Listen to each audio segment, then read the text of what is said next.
আজকে সন্ধ্যাবেলা আবার বেগুন তুলতে চলে এসেছি। আজকে অবশ্য অনেক সবজি তুলবো। দেখো বেগুন, বেগুনগুলো এরকম একটু সরু, একটু কালো কালো এগুলো। এগুলো এক একটা এক এক রকম। এইগুলো দেখো,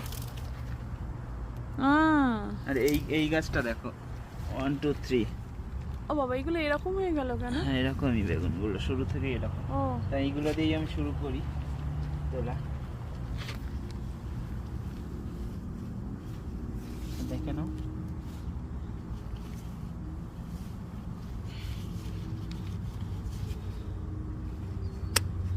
দাঁড়াও, বক্সটা নিয়ে আসি। হ্যাঁ, নিয়ে এসো। এ না, বক্সটা না।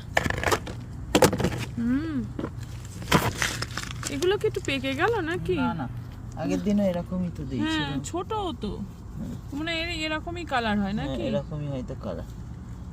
দেখা যাক।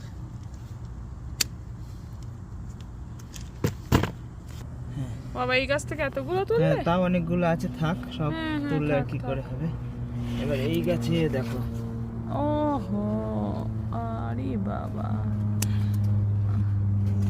পুরো পাতায় দেখা যাচ্ছে না এই যে। ও বাবা, ওই এই গাছেও হলুদ হলুদ হয়েছে। হ্যাঁ, তাহলে এগুলো কি মাটির কাছাকাছি থাকলে হলুদ হয় নাকি? তাই হবে হয়তো।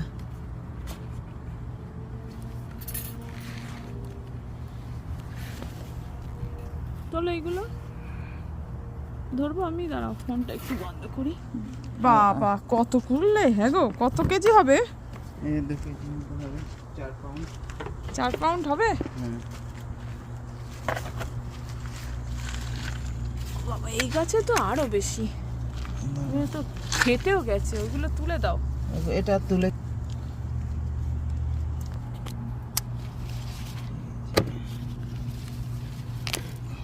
ফেটে গেছে বেগুন। হ্যাঁ, মানে পুয়ে হয়ে গেছে।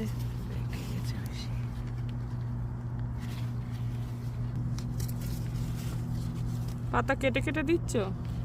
পাতা কেটে দেওয়া ভালো।